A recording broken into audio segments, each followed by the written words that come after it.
Good morning student. चलिए अपन आज start करते हैं स्टोरेज लोकेशन।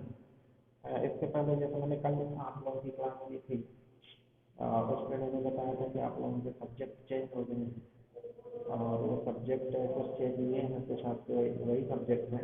जैसे मैंने बताया था कि fundamentals of computer and information technology, है ना। तो fundamentals of computer and information technology वही सब्जेक्ट चलेगा जैसे प्रीवियस की क्लासेस मैंने आपके ली हैं। तो वो जो प्रीवियस क्लासेस थी वो पूरी की पूरी सेम रहेगी, उसमें कोई चेंजेस, कंटेंट्स में कोई चेंजेस नहीं हुआ है, ठीक है। तो अब आपको आगे अपन इसी सिलेबस को आगे बढ़ाते हैं और कई सारी चीज़ें मैंने इसमें आपको बता दिया। और इस कंप्यूटर क्या है, करेक्टरिस्टिक्स क्या है, एवोल्यूशन क्या है, और बेसिक शब्द मैंने यूज किया था, अपडेट, अपग्रेड, अपलोड, डाउनलोड, ये उसको भी मैंने बताया था। तो अब आती है बारी की अपन इसके आगे चले, क्योंकि सिलेबस आपको वही है। ये वाला सब्जेक्ट चेंज नहीं हुआ है, इसमें वही सब्जेक्ट वही कंटेंट्स आपको पढ़ा जाने हैं जो पहले थे, ठीक है। चलिए, तो कल का वीडियो आप लोगों ने देखा होगा। आपको मैंने बता दिया कि कौन कौन से सब्जेक्ट चल रहे हैं और उन्हीं में से आगे अपन इस सब्जेक्ट को आगे स्टार्ट कर रहे हैं, ठीक है। तो आप वीडियो देखते जाओ और वीडियोस को समझते जाओ और जहाँ कोई भी प्रॉब्लम हो उसको हमें बताते जाओ। ये छोटे छोटे टर्म्स मैं बता रहा हूँ, बेसिक टर्म्स हैं। हो सकता है आपको सिलेबस में कंटेंट्स ना दिख रहे हो ये चीज़, लेकिन ये कंप्यूटर के बेसिक टर्म्स हैं, ये मालूम होना चाहिए। जैसे अपन बार बार मैं बोल चुका हूँ कि आप जीबी, एमबी, पीबी सब जानते हो, लेकिन अगर आप बिट बाइट नहीं जानते हो तो आप शायद कुछ भी नहीं जानते हो, ठीक है। जैसे अपन लोग किसी भी चीज़ की माप करते हैं तो उसका कोई ना कोई माप करने का तरीका होता है। तो इसी तरह से हम कंप्यूटर में जब काम करते हैं तो हमें बिट बाइट जानना हमें बहुत ज़रूरी होता है। अगर बिट बाइट हम नहीं जान पाते हैं तो फिर हम आगे जीबी पीबी नहीं जान पाते हैं कि क्या होता है, ठीक है। तो अपन स्टार्ट करते हैं। बात कर रहे हैं कि स्टोरेज लोकेशन की। तो हमारी फाइल बनी हुई है, अपने उस फाइल पे ही अपन चलते हैं, ठीक है। इस फाइल पे जैसे मैंने कल ये फाइल आपको बना के दिखाया था कि इसमें क्या क्या चीज़ें हैं। फर्स्ट सेमेस्टर के सब्जेक्ट मैंने बताया था कि फर्स्ट सेमेस्टर के सब्जेक्ट क्या है। अब अपन चलते हैं स्टोरेज लोकेशन पे,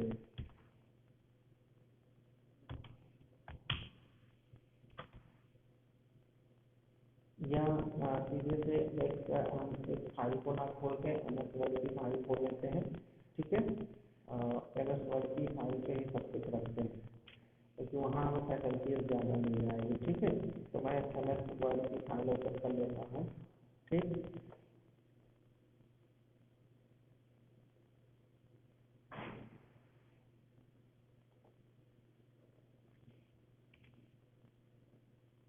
ठीक है,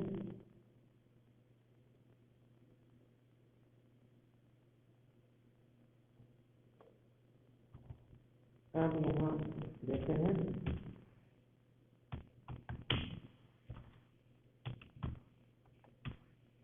स्टोरेज लोकेशन, ठीक है। अब स्टोरेज लोकेशन क्या होती है, अपने को अब इस पर डिस्कशन करना है कि स्टोरेज लोकेशन क्या होती है। तो आप समझ गए, प्राइमरी या इंटरनल स्टोरेज। इंटरनल और एक्सटर्नल ये दो चीज आप सुनते होंगे, इंटरनल और एक्सटर्नल,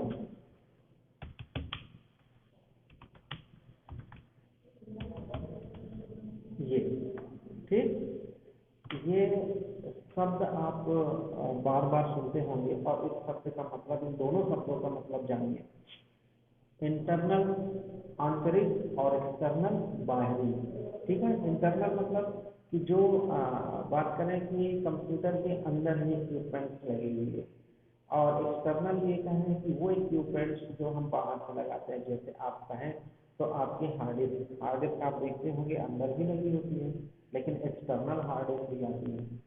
आप इस चीज़ को अगर सुने हो तो अच्छी बात है, नहीं जानते हैं तो आप जान लीजिए इंटरनल आपके हार्ड डिस्क तो लगी ही होती है, अगर आप चाहें तो आप एक्सटर्नल हार्ड डिस्क का भी यूज कर सकते हैं। तो हार्ड डिस्क देखो एक दोनों चीज़ों में एक्सेस हो रही है, इंटरनल भी हो रही है और एक्सटर्नल भी हो रही है, तो ये आपको समझना है, ठीक है। इंटरनल और एक्सटर्नल, तो ये मैं क्या बोल रहा हूँ कि प्राइमरी या इंटरनल स्टोरेज सभी कंप्यूटर का एक मूलभूत, प्राइमरी या इंटरनल स्टोरेज सभी कंप्यूटर का एक मूलभूत हिस्सा होता है, ठीक है। यह प्राइमरी या इंटरनल स्टोरेज बहुत सारे छोटे छोटे स्टोरेज क्षेत्रों से मिलकर बनता है, ठीक है, छोटे छोटे स्टोरेज से मिलकर बनता है। ये छोटे स्टोरेज क्षेत्र लोकेशन या सेल्स कहलाते हैं, ठीक है, लोकेशन या सेल्स कहलाते हैं। यानी जो स्टोरेज लोकेशन है ये प्राइमरी या इंटरनल स्टोरेज सभी कंप्यूटर का एक मूलभूत हिस्सा होता है। यह प्राइमरी या इंटरनल स्टोरेज बहुत सारे छोटे छोटे स्टोरेज क्षेत्रों से मिलकर बनता है। ये छोटे स्टोरेज क्षेत्र लोकेशन या सेल्स कहलाते हैं, ठीक है। ये इसकी डेफिनेशन है। अगर आप इसकी डेफिनेशन दूसरी देना चाहें तो ये भी दे सकते हैं। मेमोरी यूनिट सभी इंफॉर्मेशन, मेमोरी यूनिट सभी इंफॉर्मेशन इन्हीं मेमोरी सेल्स या लोकेशन में स्टोर करती है, या दूसरा कह सकते हैं कि इन्हीं मेमोरी स्टोरेज लोकेशन में स्टोर करती है, ठीक है। या ये कह सकते हैं प्रत्येक लोकेशन या सेल, यानी कहा जाए अगर आपने कभी अपने सिस्टम को डिस्क डिफ्रेगमेंटेशन किया हो, मेरे ख्याल में नहीं किए होंगे, तो ये हो सकता है कि आपके पास सिस्टम ही ना हो। डिस्क डिफ्रेगमेंटेशन में आपको बता दूं कि क्या होता है, तो वहां से शायद आपको समझ में आ जाए चीजें। डिस्क डिफ्रेगमेंटेशन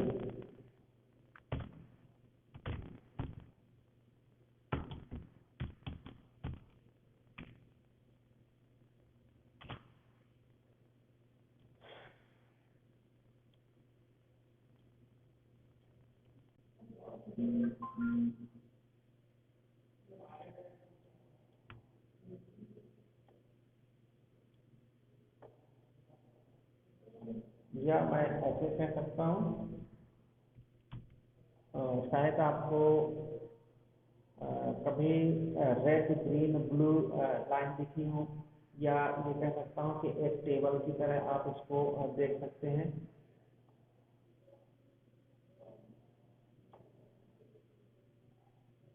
मैं आपको एक टेबल बना के यहाँ पे दिखा देता हूँ कि देखिए एक छोटा सा, ये मैं क्लिक कर दिया, ठीक है।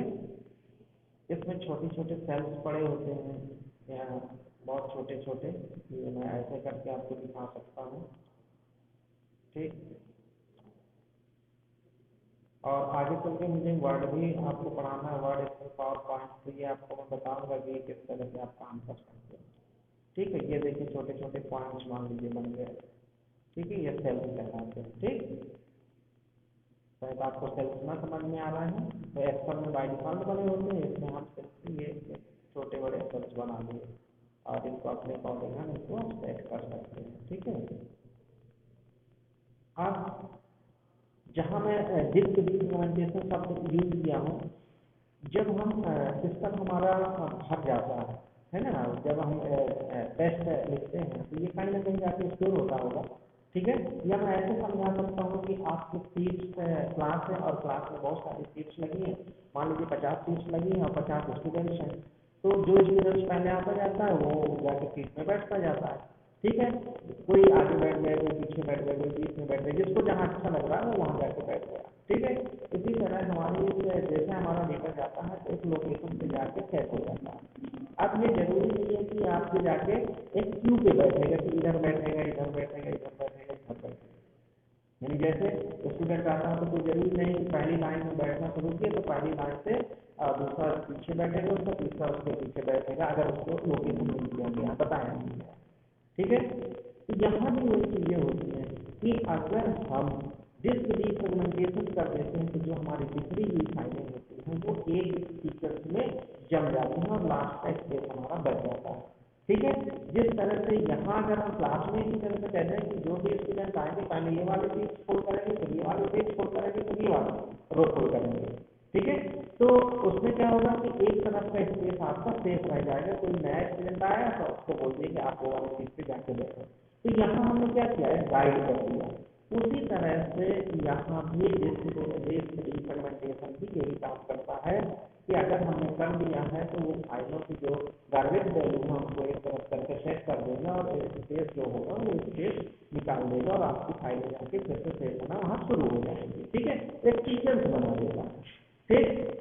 तो स्टोरेज लोकेशन ये काम करता है, ये आपको ध्यान देना। फिर क्या है, प्रत्येक लोकेशन में या तो एक डेटा या फिर एक इंस्ट्रक्शन स्टोर किया जा सकता है प्रत्येक लोकेशन में। यानी एक में यहाँ पे एक डेटा, फिर यहाँ पे एक डेटा, फिर यहाँ पे एक डेटा, फिर यहाँ पे एक डेटा, ये याद रखिए। यानी वो जो लोकेशन है उस लोकेशन का फिक्स है कि उसमें कितना डेटा जाना है, ठीक है। किसी मेमोरी लोकेशन या एड्रेस वही रहता है चाहे उसमें किसी भी प्रकार की सूचना स्टोर की गई, ठीक है। एड्रेस उसका वही रहेगा। जैसे आप कहते हैं कि ये हमने इस फाइल को सेव किया तो हमको वो एड्रेस पूछता है। अगर नहीं आप एड्रेस चेंज किए हैं तो बाय डिफॉल्ट जाके फाइल हमारी सेव हो जाएगी। कहाँ सेव होगी, डॉक्यूमेंट्स में, क्लियर। अगर हम इस फाइल को डायरेक्ट अगर मैं सेव करना चाहूँ तो देखिए बिना कुछ चेंज किए ये मैंने सेव पे क्लिक किया, ये फाइल देखिए अगर मैं ओके कर दूँ तो ये फाइल मेरे जाके डॉक्यूमेंट्स में सेव हो जाएगी। किस नाम से सेव हो जाएगी, डॉक्यूमेंट्स नाम, ये याद रखिए। तो अब आपको मतलब पहले से इसका लोकेशन फिक्स है। अगर आप चाहते हैं तो ये लोकेशन को चेंज भी किया जा सकता है। तो डॉक्यूमेंट्स अगर हम नाम देना चाहते हैं नाम दे, नहीं तो हम डॉक्यूमेंट्स का नाम चेंज करके अपना नाम दे सकते हैं। और दूसरी चीज, ये फाइल अगर मुझे डायरेक्ट डॉक्यूमेंट्स के अंदर सेव नहीं करनी तो मैं इसका लोकेशन चेंज कर सकता हूँ। ये मैं आपको एग्जांपल देकर समझाने की कोशिश कर रहा हूँ कि इस तरह से मेमोरी स्टोरेज लोकेशन काम करता है, ठीक है। अब नेक्स्ट आता है, इसमें एक आता है मेमोरी एड्रेस। ये छोटे छोटे पॉइंट्स हैं, इनको आप थोड़ा सा गौर करिए। मेमोरी एड्रेस, ठीक है। मेमोरी एड्रेस किसी मेमोरी, याद रखिए मेमोरी एड्रेस किसी मेमोरी लोकेशन से संबंधित एक अद्वितीय संख्या है जिसके द्वारा मेमोरी में उस मेमोरी लोकेशन का पता लगाया जाता है। यानी मेमोरी से मेमोरी लोकेशन का पता लगाया जाता है, ठीक है। अतः किसी वर्ड का एड्रेस मेमोरी में उस वर्ड की लोकेशन को बताता है कि मेमोरी में वर्ड्स के एड्रेस अनुसार सीक्वेंशियल होते हैं। वर्ड्स मतलब यहाँ है शब्द, ठीक। वर्ड्स मतलब शब्द और ये वर्ड मीन्स संख्या, थोड़ा सा मिलते जुलते शब्द होते हैं और उन मिलते जुलते शब्द को जानिए आप, ठीक है। इन दोनों का मतलब अलग है, दोनों का अर्थ अलग है, क्योंकि एक जैसे होने से ये नहीं है कि दोनों एक समान है। क्योंकि आप कंप्यूटर पे काम कर रहे हैं और कंप्यूटर में जब आप काम करेंगे तो आपको मिलते जुलते शब्द मिलेंगे और उन मिलते जुलते शब्दों को आपको जानना पहचानना जरूरी होता है, ठीक है। कि ये एक जैसे शब्द आपको दिख रहे हैं लेकिन एक जैसे है नहीं। जैसे बेसिक चीज़ों पे अपन डिफरेंस करने के लिए बोल देते हैं कि जैसे मैंने आपसे या मेरा आपसे क्वेश्चन है और इस क्वेश्चन का मेरा जवाब दीजिए कि what is the difference between centre and middle, इन दोनों में क्या अंतर होता है। तो मुझे इसका आंसर आप जरूर दीजिए, बीच में मैं क्वेश्चन आपसे कर रहा हूँ, ठीक। तो ये छोटे छोटे शब्द हैं, इन छोटे छोटे शब्दों को समझिए, इनका मतलब समझिए, इनका अर्थ समझिए, ठीक है। तो मेमोरी एड्रेस ऐसे काम करती है। अब इसमें आती है मेमोरी एड्रेस में दो चीज, रीड एंड राइट ऑपरेशन आप लोगों ने सुना होगा। मेमोरी एड्रेस में क्या सुना होगा आपने, read and write operation, read and write operation, very important. Read and right, आपने रीड एंड राइट किसी चीज का नाम सुना है, शायद सुना होगा। CD रोम सुना है कि नहीं, CD का फुल फॉर्म कॉम्पैक्ट डिस्क, रोम रीड ऑनली मेमोरी। ठीक है, अब यहीं से हम मेमोरी पे प्रवेश करेंगे।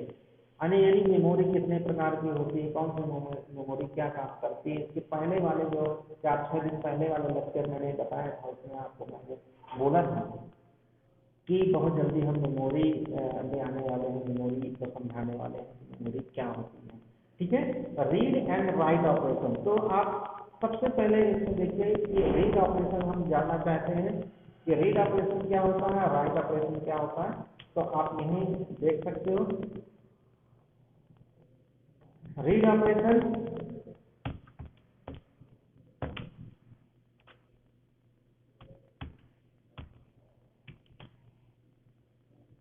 रीड ऑपरेशन, रीड ऑपरेशन आप समझ लें। देखिए रीड ऑपरेशन क्या काम करता है। रीड ऑपरेशन किसी मेमोरी लोकेशन से संबंधित, रीड ऑपरेशन किसी मेमोरी लोकेशन से संबंधित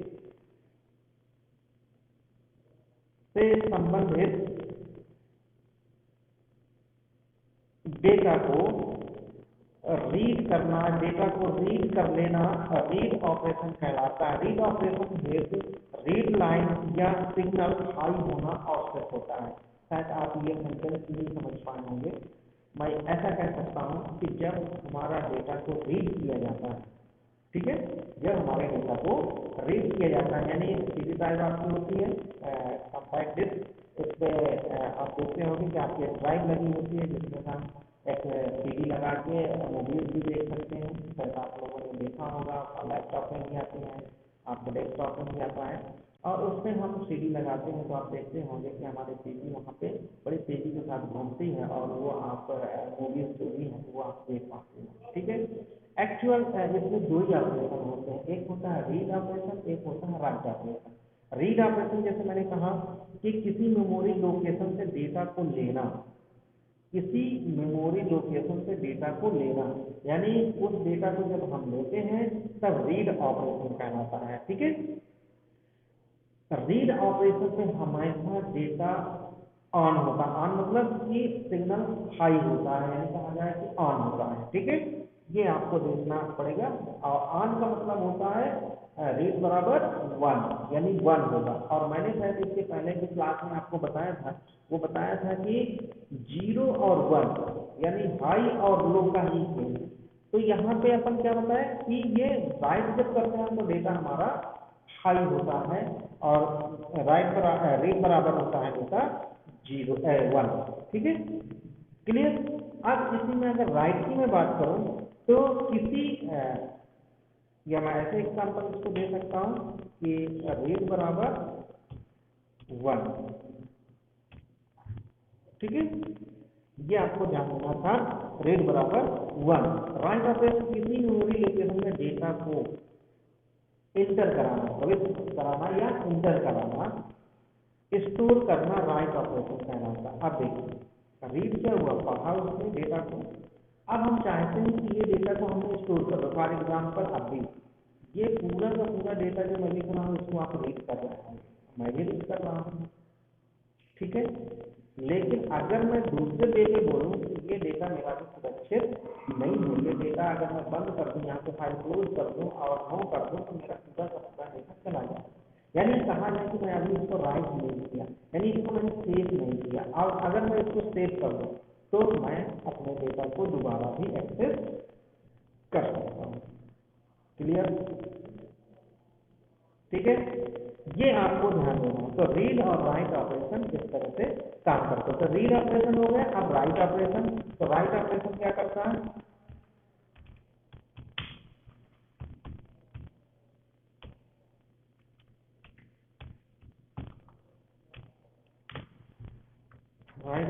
राइट ऑपरेशन डेटा को स्टोर करता है। यानी कहा जाए कि मान लीजिए आपके सीटी है, सीटी देखो 2-3 प्रकार के आते हैं, एक तो आते हैं रीड राइट आते हैं, एक आते हैं राइट। तो आप उसमें क्या कर सकते हैं, डीवीडी जैसे आपने सुना होगा, डीवीडी आती है, कैपेसिटी के ऊपर डिपेंड करता है कि आप सीडी लिए हैं कि डीवीडी लिए हैं, दोनों में कैपेसिटी का अंतर होता है। और ये कैपेसिटी आप जैसे देखें तो एक होती है 8 से 800 MB, और एक होता है आपका जीबी में, डीवीडी की अगर मैं बात करूँ तो जीबी में होता है। तो कुछ स्पेस बाय डिफॉल्ट हमारे सीडी एक्सेस कर लेती है, यानी अगर हम उसमें डेटा 800 MB के आसपास डालेंगे तो इस तरह तो नहीं आएगा, 600 से 800 MB आसपास के 600 MB के आसपास डेटा हमारा उस पर पहुँच पाएगा। ठीक है, तो ये हमें ध्यान देना है। यानी राइट ऑपरेशन यहाँ का क्या करता है, डेटा को राइट करता है, यानी स्टोर करके रखता है, सुरक्षित करके रखता है। ठीक है, इसमें क्या होता है, किसी मेमोरी लोकेशन के पूर्व में स्टोर किए गए डेटा में किया गया किसी भी प्रकार का परिवर्तन भी राइट ऑपरेशन के अंतर्गत आता है। ये भी आप ध्यान दीजिए कि मान लीजिए आपकी सीडी है, अगर वो रीड राइट सीडी है तो पहले से मान लीजिए आपके 4 लाइन का डेटा उस पर पड़ा है, ठीक है, और आप चाहते हो कि इसमें मेरा 15-25 लाइन का डेटा या 2 पेज का डेटा अभी और है, तो मैं इसको राइट कर लूँ। अगर रीड राइट आपकी सीडी है या डीवीडी है तो आप उसमें दोबारा राइट कर सकते हैं, अदरवाइज आप उसमें दोबारा राइट नहीं कर सकते। यानी एक बार में डेटा जितना चला गया, अगर रीड ओनली है, रीड ओनली अगर आपकी सीडी है तो एक बार में जितना डेटा चला गया उतना ही वो एक्सेस करेगी, चाहे वो मान लीजिए आपके 800 MB के सीडी है और आपका डेटा था 100 MB, तो आपने एक बार में 100 MB डेटा डाल दिया तो 100 MB डेटा वो एक्सेस कर लिया। ठीक है, अगर रीड केवल सीडी है आपकी और आप दोबारा कोशिश करेंगे तो उसमें से डेटा नहीं जाएगा, यानी वो 100 MB बराबर फुल मान ले या हाफ मान ले, एक बार में आपने जितना डेटा डाल दिया उतना ही डेटा वो एक्सेस कर लेगी। लेकिन अगर आपके राइट है, रीड राइट दोनों है, तो आप समझिए कि आप एक बार में 100 MB का डेटा डाला, फिर आपको याद आया कि मेरा 400 MB का डेटा और पड़ा है, मुझे उसको राइट करना है, तो आप 400 MB के डेटा को भी राइट कर सकते हैं। ये फैसिलिटीज होती है रीड राइट ऑपरेशन में। ठीक है, क्लियर?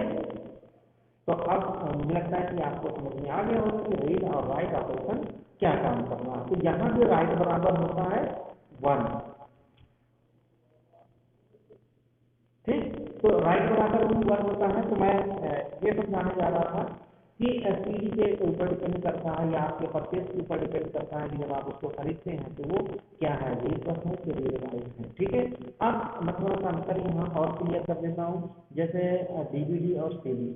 ठीक है, डीवीडी और सीडी आप देखते होंगे, डीवीडी में आते हैं तो उसमें 3-4-5 मूवीज आप देख सकते हैं, लेकिन आप सीडी उसी मूवी को देखने के लिए अगर सीडी लाते हैं आप, तो आप देखते होंगे 1 या 2 सीडी आपको लानी पड़ती है। तो ये क्या है, ये कैसे सीडी है, कितनी कितनी क्षमता है, यानी ये कहें कि उसमें स्टोरेज क्षमता कितनी है, तो डीवीडी में स्टोरेज क्षमता ज़्यादा होती है। तो ये आपको ध्यान देना। आगे मैं अभी इनको एक एक्सप्लेनेशन करूंगा, अभी तो सिर्फ मुझे read and write operation clear करना था। तो ये बेसिक टर्म्स है, ये जो क्लास में ले रहा हूँ आप इन क्लासेस को बिल्कुल मिस ना करिए, ये कंप्यूटर की जान है, बेसिक टर्म्स है। अगर ये टर्म्स हमें समझ में आ गए हैं तो आगे की चीज़ें हमें बिल्कुल समझ में आ जाएंगी। तो ये वीडियोस को आप बढ़िया गौर से सुनिए, देखिए और समझिए कि ये एक्चुअल होता क्या है। ठीक है, चलिए, तो मेरा कहना है कि मैंने जो ये आज टर्म्स उठाए उस टर्म्स को मैं यहाँ पे समाप्त कर रहा हूँ, और यही टॉपिक जो चूज किया था मैंने कि आज आपको बताना। तो इस तरह के कुछ बेसिक टर्म्स अभी मैं आपको ले रहा हूँ, और हो सकता है कि आपके कंटेंट्स में ना हो, सिलेबस के कंटेंट्स में ना हो, तो आप ये मत समझिए कि ये किसी मतलब के नहीं है, ऐसे लिए जा रहे हैं। ये आपको वो चीज़ है जो आप पहले समझ जाएंगे तो आपको आगे आने वाले जो आप थर्ड या फोर्थ सेमेस्टर में ओएस पढ़ेंगे तो ओएस की चीज़ें बिल्कुल क्लियर आपकी होंगी कि क्या काम क्या कहाँ हो रहा है। ठीक है, तो आप इनको पढ़ते जाइए और वीडियोस को देखते जाइए। उम्मीद करता हूँ कि आपको ये सब समझ में आ रहा होगा, नहीं आ रहा होगा तो आप मुझे बताते भी जाएँ। ठीक है, चलिए, तो अब मैं यहीं से इस फाइल को मैं सेव किए ले रहा हूँ, एक लोकेशन लिए ले रहा हूँ, डॉक्यूमेंट्स का लोकेशन मैंने लिया और उस डॉक्यूमेंट्स के अंदर मैंने फाइल ले लिया और फाइल बीसी के नाम से मैंने सेव कर दिया है। ठीक है, क्लियर? आप देखो मैं यहाँ से बंद कर दूँ इस फाइल को, कोई दिक्कत नहीं, कल आके अगर मैं इसको खोलूँगा तो ये फाइल मुझे सुरक्षित मिलेगी। ठीक है, चलिए, तो आज की क्लास मैं समाप्त कर रहा हूँ।